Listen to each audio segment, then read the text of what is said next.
Attendees are in listen-only mode. Hello and welcome to our session today.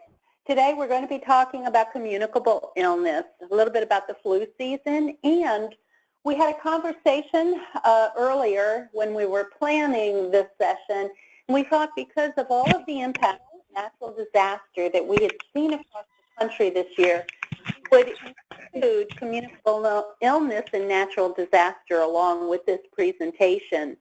And this is part of the Firestorm 2017 Crisis Coach webinar series. We do invite you to connect with us on social media. On Twitter, we are at Firestorm Soul. On Facebook, we are Firestorm Solutions.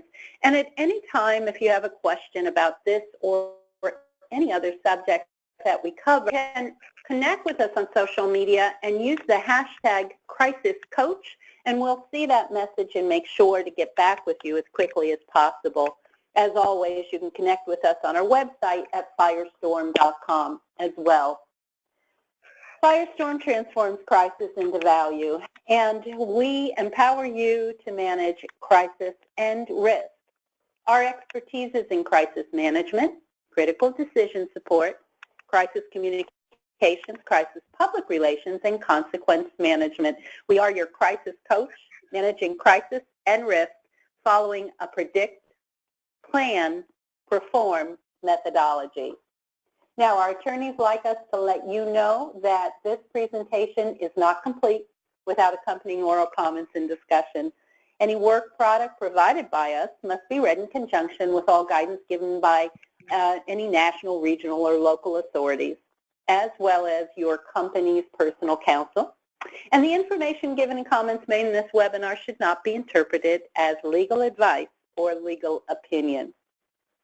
This webinar today and for the last few years has been underwritten by the Georgia Independent School Association. We have had a terrific relationship with our friends in Georgia and independent schools and have been honored to work with so many of you in handling your risks and crises over the year.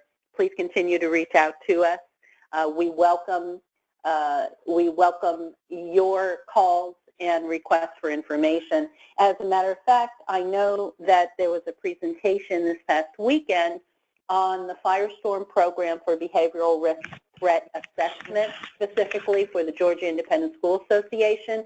If you're interested in more information, there's a big link right in front page of our website that says Bertha for Schools, or you can reach out to us at webinars@firestorm.com and ask for Bill Baker, and Bill will help lead you through this process.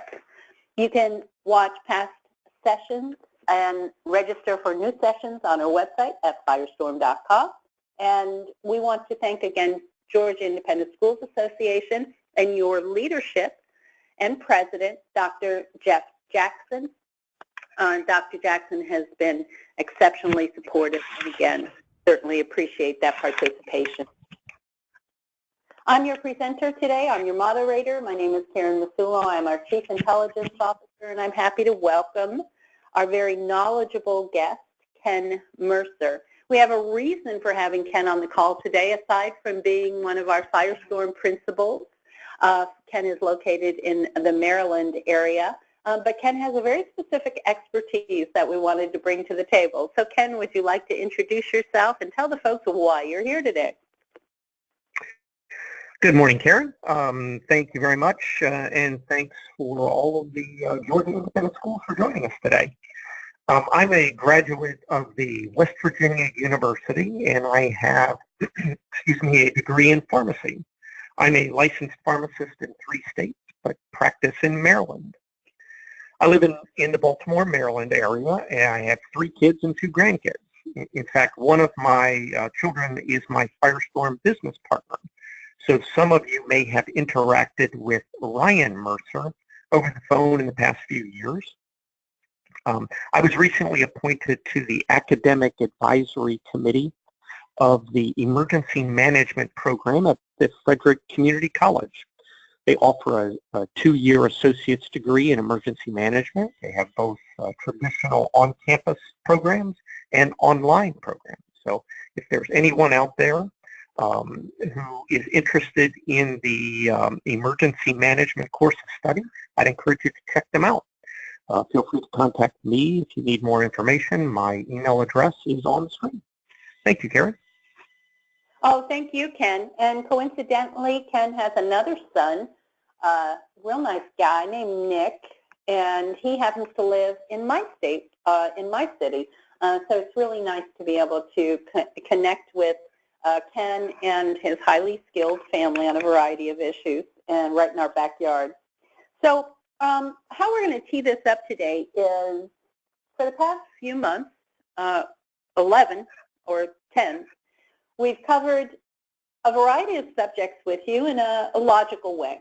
And the last two, we talked about natural disasters and continuing your school operations in the face of disaster.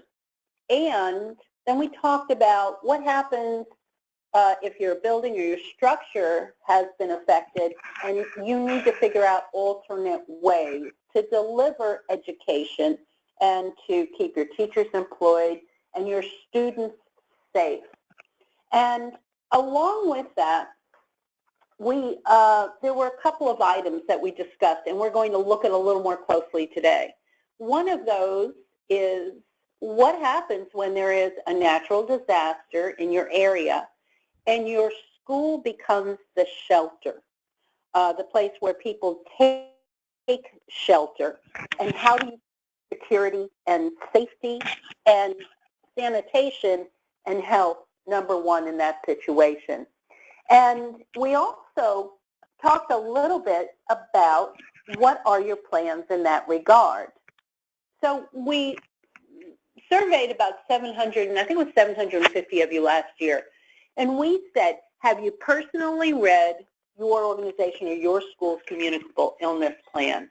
Now, fortunately, actually, this was up from last year, which was a nice thing, but it's still a little bit low. So we had one group of people say that they had never seen the communicable illness plan. 7% said, what is a communicable illness plan? And 62% of you said that you review it once a year. So we'd like to see those numbers increase, and we'd like to see you go ahead and not only review your plan, but make sure you have one in your school or your organization. And we know you probably have something that you work with for your students, and we want to make sure that we have one that helps our community, your employees, and your staff as well. So, Ken, let's talk a little bit about what we're looking at on the screen right now. What's this chart on the left-hand side? Across the bottom axis, we have the new communicable illness problems that you will see following a natural disaster. Across the left-hand axis, you see the risk factors. So if you read down population displaced, overcrowding, stagnant water, all of these things will promote the development of communicable illness following a natural disaster. Across the bottom, you see what the problems are.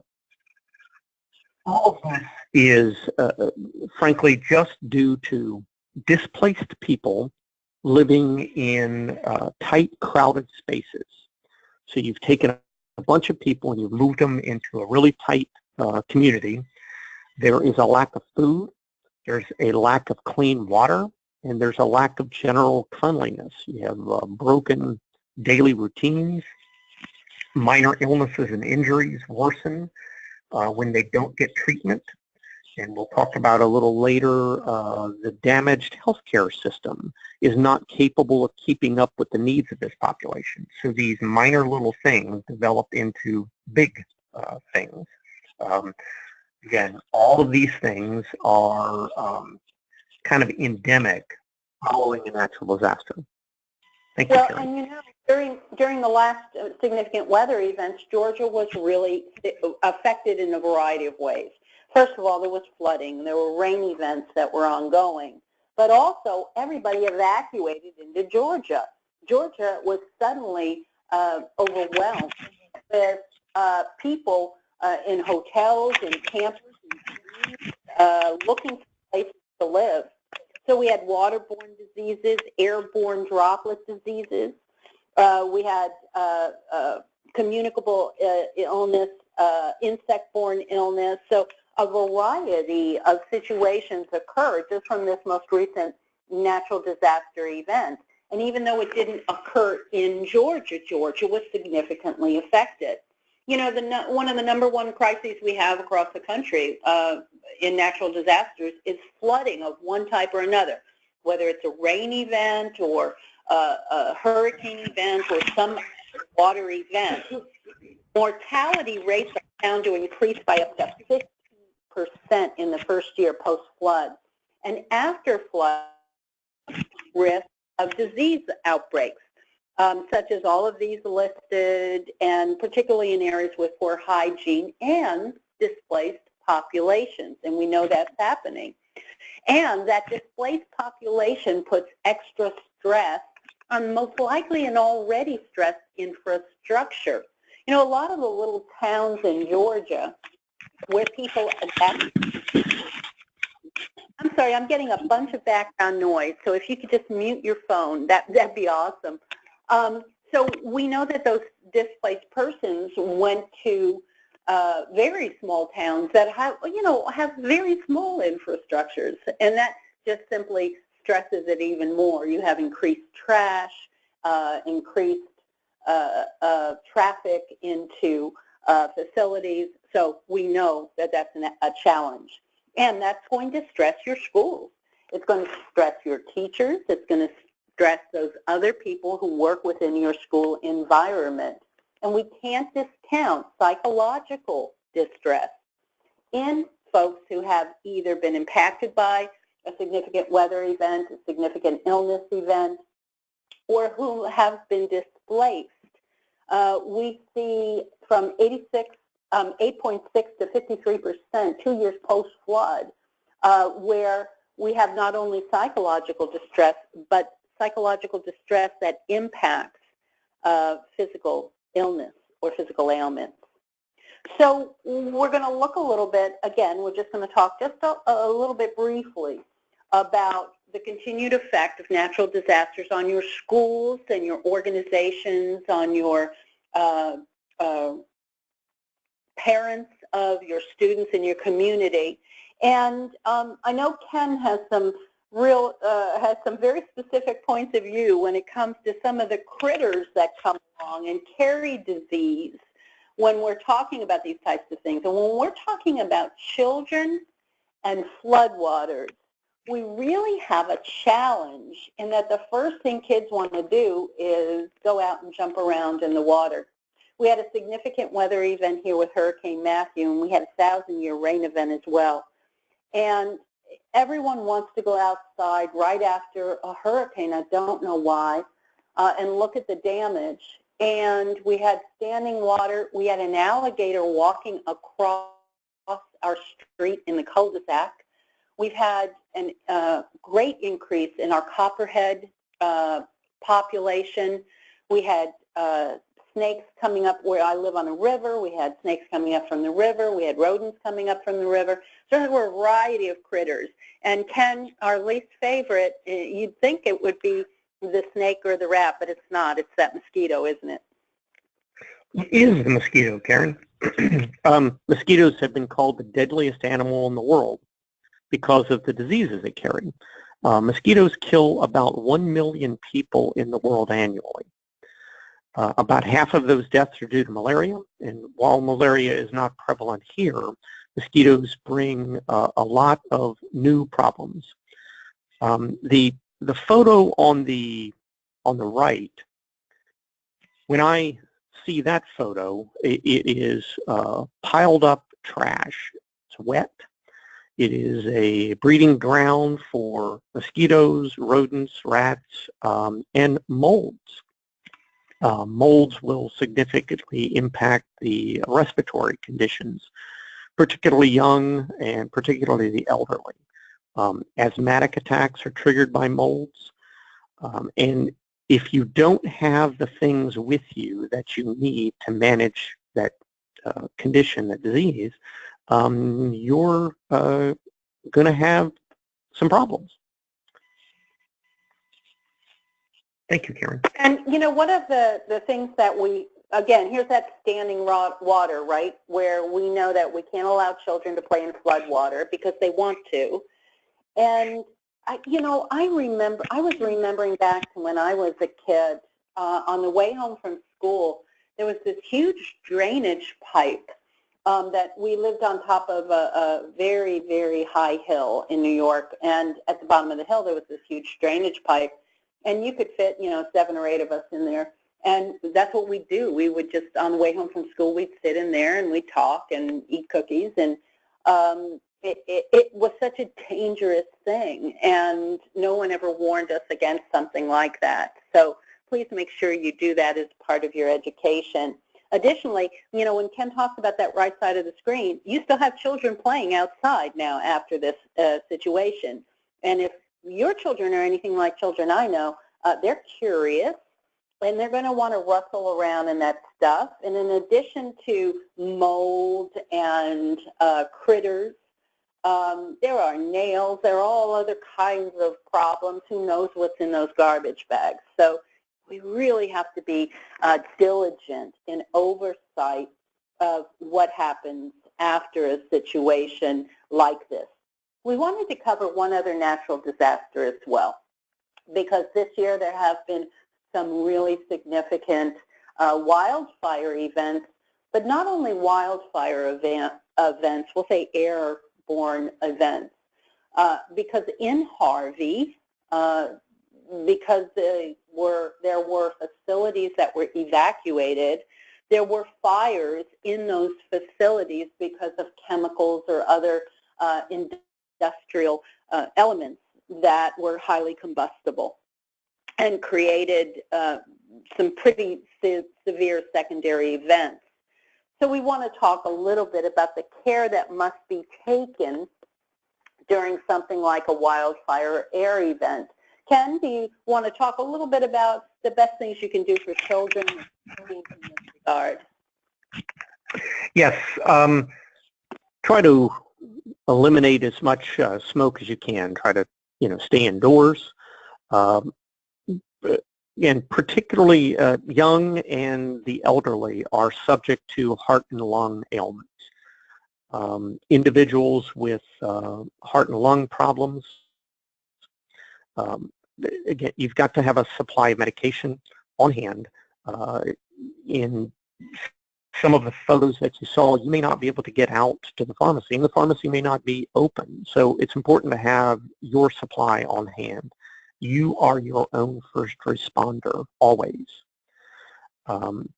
Asthmatic attacks happen due to allergy mediation. So a lot of allergens that didn't used to be around, these molds, will now trigger new asthmatic attacks. It's a particularly hostile environment, and you need to have what you need with you in order to take care of yourself. Thank you, Karen. And remember, when smoke levels or chemical levels or for whatever reason air levels outside are at dangerous or danger, don't use anything that burns internally, such as candles, your fireplace, gas stoves. Don't vacuum because it stirs up particles. So if you would like to get out of vacuuming, you can tell your partner, spouse that it's stirring up chemicals. And please, if you smoke, don't. Quit smoking. The Great American Smokeout is coming up here in November. It's a great time to make that commitment, take advantage of it, and if you need a little encouragement, reach out. I'll be happy to cheer you on. So we want to just review very quickly.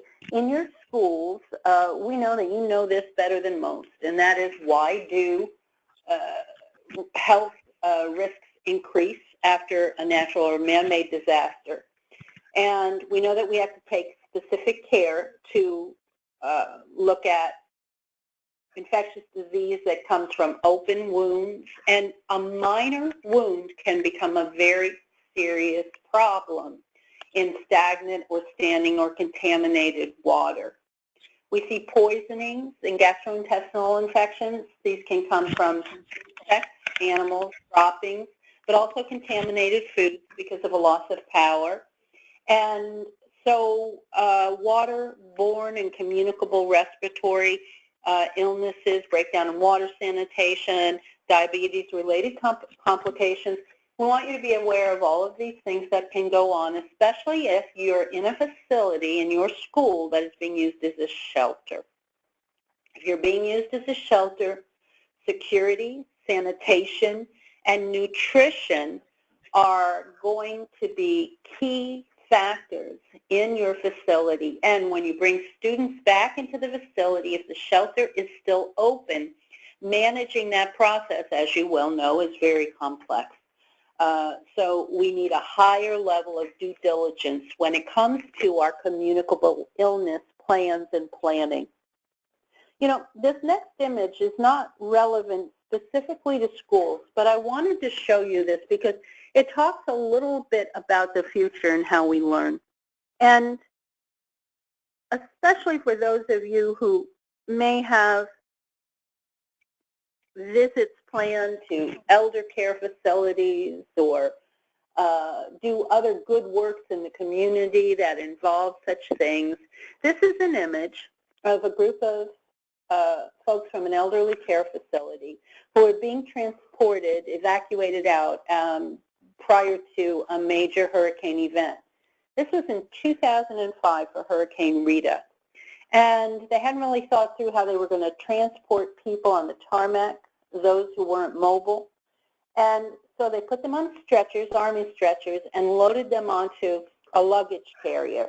And I can't imagine it was very comfortable. I have to think that it was a bit frightening. I don't think they have very good shocks on those luggage containers. And so we know, or at least we think we know, that we've really improved since 2005. And then during Harvey, we saw this. I know that everyone on this call who has a parent, who has a grandparent, who has someone they care about who might be in a care facility, never wants to see something like this. And this image was posted, as you well know by now, by the person who ran the facility trying to get help. We have a real challenge in this country around health care and the strain on our health care system and our health care facilities. Firestorm, if you know a health care facility that needs guidance and assistance, there is something called the 2017 Emergency Preparedness Rule for healthcare providers. And it is issued, we call it the CMS rule because it's issued by the Centers for Medicaid and Medicare Services, Medicare and Medicaid Services. And if a facility, there are 17 types of facilities, everything from dialysis centers to hospitals. And if a facility is found to be in non-compliance, they will lose their funding. And that can well be the end of their business. So we know that our school systems and our healthcare systems are closely related. If there's someone you feel that needs to look at this information, have them go to our website, look under resources, or just contact us, and we'll be happy to help facilitate this. But we never want to see this happen, either to those in your community, and certainly not those in your school, if that was a place where people were evacuating to. So let's talk about planning for communicable illness. Ken, why don't you tee us off, and then we'll get into our whole area of what your plan looks like and the things you can do to keep your students and your staff safe. Thank you, Karen. There are a lot of things to consider in a communicable illness plan, and one of the later slides we're going to show a table of contents of one of our slides. There's just a whole host of things to think about. Practices, policies, and these things can't be written on the fly. They require some time to write, they require some time to train, and some time to test. Issues like screening, monitoring, how you know this crisis, communicable illness crisis, is heading your way, leave practices, absenteeism practices. Do you have policies written down? Do people know about them? Most of the time, human resource covers these things, but it's a good time to look at what they've got and make some assessments for how well you are situated for that. And you know, Ken, I'm sorry. Ken, go ahead. If you're a small school, you know, the important thing here is let's say you're a relatively small school. Maybe you have 200 students. You're a private school. You have 200 students. And it's not only that half of your students don't appear for school 1 week or 1 day, but suddenly you're missing a majority of your staff. You yourself may be ill. We really have to have plans for how decisions are made as the business of educating our children goes on, right? That's correct, Karen. And we've seen an outbreak of mumps recently. I know in different parts of the country. Where were those more prevalent, Ken? I can't recall. I think New York, Florida, Texas, is that right? New York was the biggest one. Georgia was not particularly bad with the mumps epidemic at this time, but things move and things change. Yeah, you know, we see something start bubbling up at one part of the country, and we really have to keep our eye out. And I encourage any of you in school administration to, you know, visit the CDC website or the National Institutes of Health when you have an opportunity, just so you can see what's going on out there. We also do that with recalls, right? We want to know if there's been a specific type of food recalled, something we might be using in our own cafeterias that could have an impact on our children. So that kind of due diligence is important. And we need to keep our eye on measles, mumps, rubella, pertussis, etc., all of those types of things, and we know that you do. Next, I'm sorry, my screen has decided it doesn't need to move forward anymore. Next, there's some pretty simple things we need to teach people. We need to teach our kids. And this can be challenging, right?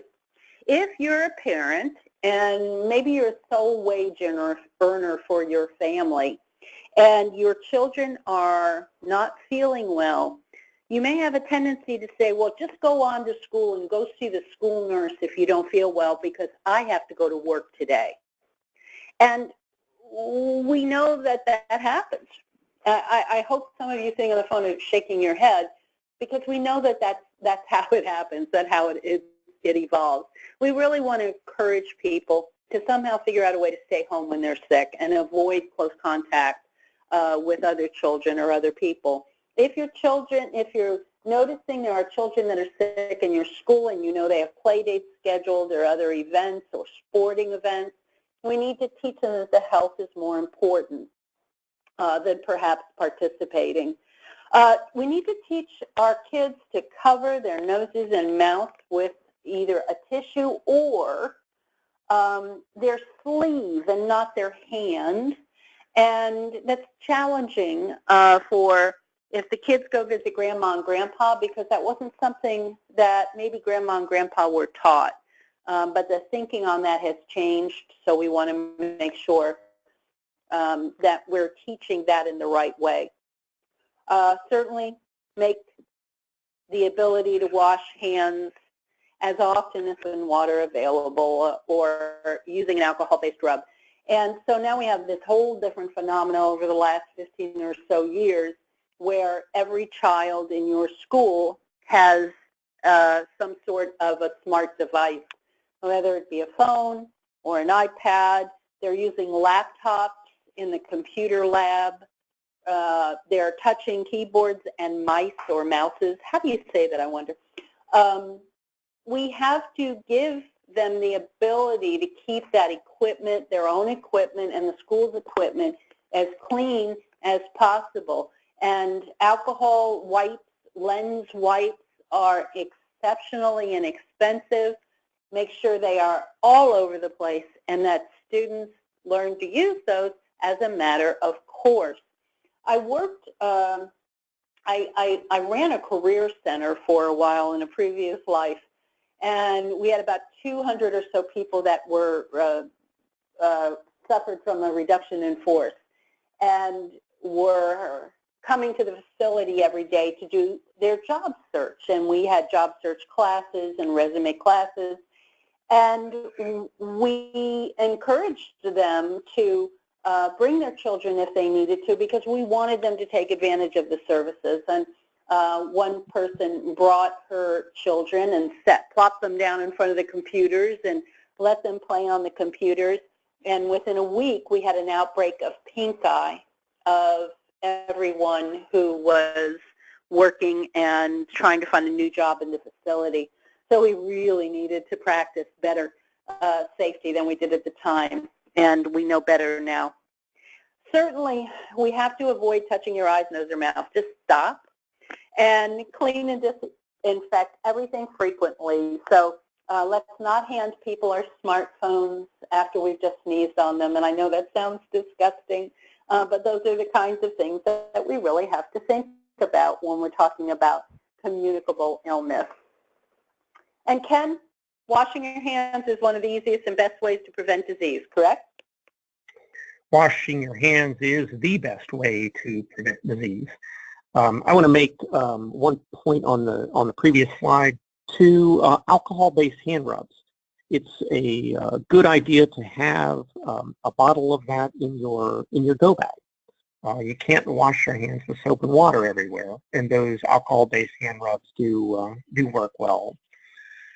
I also want to take this opportunity to give my annual pitch for the influenza vaccine. The 2017-18 vaccine is a quadrivalent vaccine. It protects against 4 different strains of the influenza virus. Takes a few weeks to develop immunity, so now is the time to get vaccinated before the flu season strikes. The CDC makes, frankly, a guess each year of the flu virus strains that will be prevalent in the country, and they produce a vaccine against those virus strains. If that guess is right, is accurate, we have pretty good protection against the flu virus. If it is less accurate, we have varying degrees of protection. But at this time, that still remains the best protection against influenza is vaccine. Thank you, Karen. Ken, I also want to make just a couple of points and ask you a question here. I read a really tragic story this morning about a student who, although the school was aware, I don't believe it was in Georgia, by the way, although the school was aware that the child had a dairy allergy, the child was fed a grilled cheese sandwich, and very sadly the child died. So we know that people have allergies to eggs, and the egg protein is a key part of the flu vaccine. So what's the alternate for children with an allergy, and how can we make sure that we're checking for that before indeed a vaccine is given to a child, especially if we're doing that at the school or at the pharmacy? There is a vaccine useful in someone who is allergic to eggs. There is a nasal spray. However, this year the injectable vaccine is the recommended way of vaccination for all that's available for.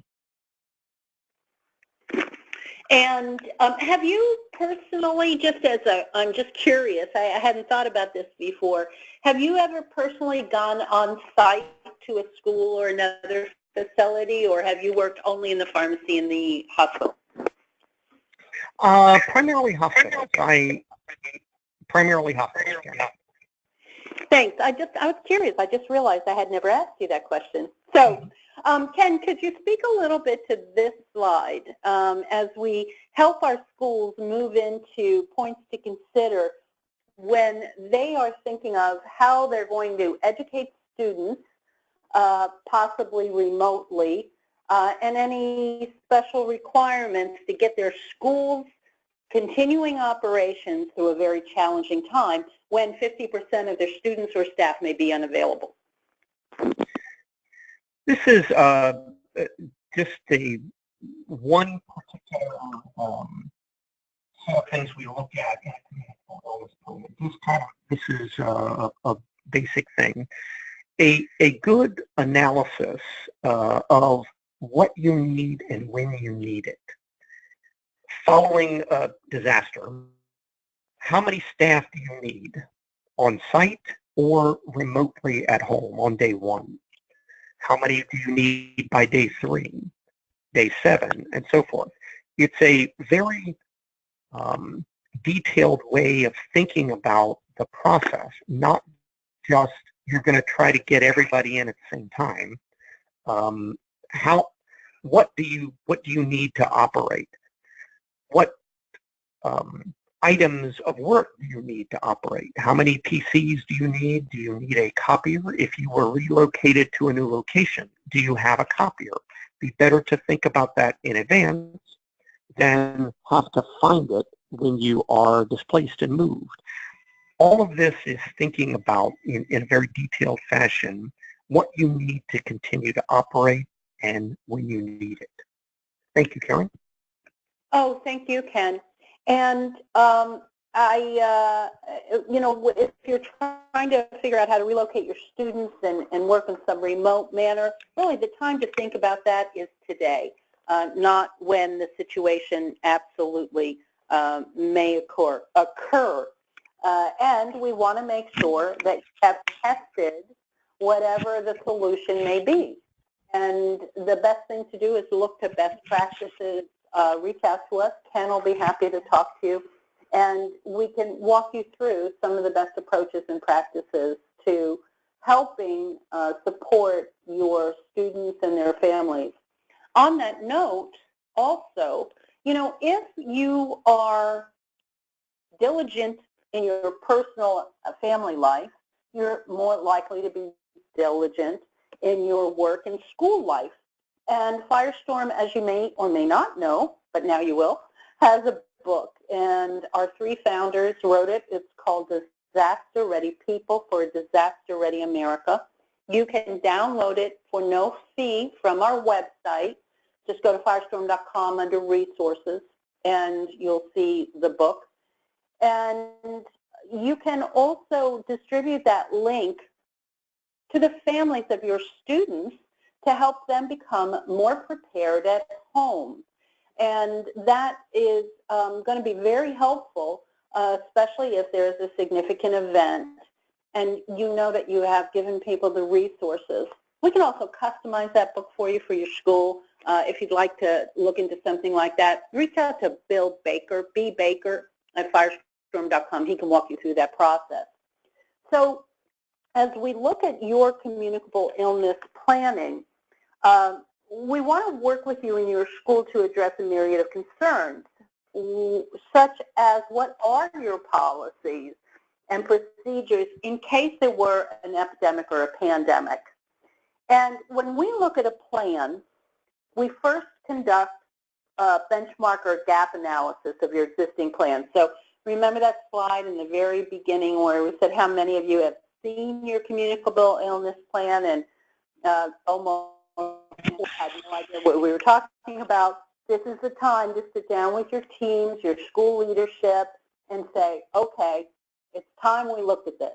Now, you don't need 17 binders on a shelf that tell you what to do but don't tell you how to do it.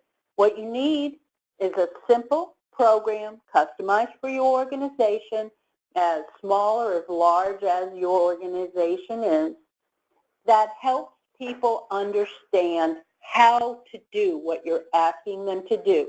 in the time of a communicable illness crisis. You need to document those policies and procedures and identify what the activation triggers for that plan are going to be. And then how are you going to monitor it? How are you going to monitor internally in your organization if people have questions, concerns, or challenges? And then externally, how are you going to monitor what the trend is for communicable illness moving into your area, again, especially if it's pandemic or epidemic. It would have been really helpful for a lot of schools to have known 2 years ago when that stupid clown scare trend started to evolve and get spread virally around social media, and about every 3 years that thing crops back up again. So we look at that in a kind of humorous way, but actually created a little bit of hysteria in a lot of states. So this is a real issue, and we really want to make sure that we're addressing it comprehensively. And we want to help you develop and conduct then your training and testing procedures as well.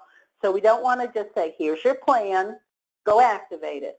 We want to train with you or teach you how so that you can make sure your teams, your students, and your staff are ready. And then we also need to think about any supply solutions to support any internal mitigation procedures. You know, what if you need supplies there on site? Have you reviewed those? Are they up to date? Are they expired? Do you have appropriate sanitation ready to go? Do you have appropriate nutrition ready to go, et cetera? This is an example, just a really high-level look at what a communicable illness plan might look like, and it can be as short or as long as need be. And we walk through guarded, elevated, and severe levels and really help you understand how to implement in your organization. Now, one of the things we want to give you as our guest today, and because we love the Georgia Independent School Association so much, is a paper that we actually wrote last year.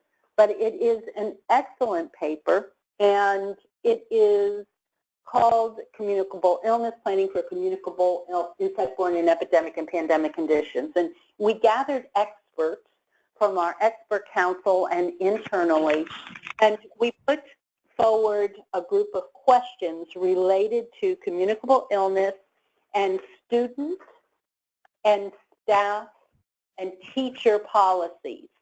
And we answer a variety of questions from what leave looks like, and you can access that at firestorm.com/illness. So when you're on our website downloading the book, you can also download this paper. And again, it's a good paper. It's about 30 pages, and you can sit down with your teams and say, okay, here's our blueprint. Let's start from here. And we're going to talk in that document about attendance and leave policies. What if you need to do some layoffs or reductions in force? Can people refuse to come to work? If I am a teacher in your organization, can I say, no, I'm not getting sick, I'm not going to do it? What if you need to send people home? What if you have a 70% absenteeism in your students and you just don't need all of those people showing up for school? Can you put any work restrictions on them? Is there any telework or social distancing that you have planned? Do your benefits plan cover any of these types of issues? Do you have an employee assistance program? Do you have very specific visitor policies when it comes to communicable illness, and then have written policies for your employees? Well, I want to extend my appreciation to you for joining us today, and close with saying Firestorm follows a very simple 3-step predict, plan, and perform methodology. We want you to predict your vulnerabilities, plan your responses, and then perform at the highest level when an event occurs. And we are here to help you do that in any way we can. Special thanks to the Georgia Independent School Association and Dr. Jeff. We appreciate your support and participation, and hope you had a great meeting this past weekend. And Ken, do you have any closing remarks for our schools from Georgia on this call? Yes, Karen, thank you. Again, thanks to the independent schools in Georgia for joining us, your participation. Preparation is the key to success. Preparing in advance, both on a personal level, which again, the book is the best resource for doing that, and from a school administration perspective, how are you going to, in the face of some of these disasters, again, thinking about it in advance is your key to success. Thank you, Karen. Well, thank you, everyone on the call today. By the way, a really great resource, if you've never seen it before, is a book called The Great Influenza.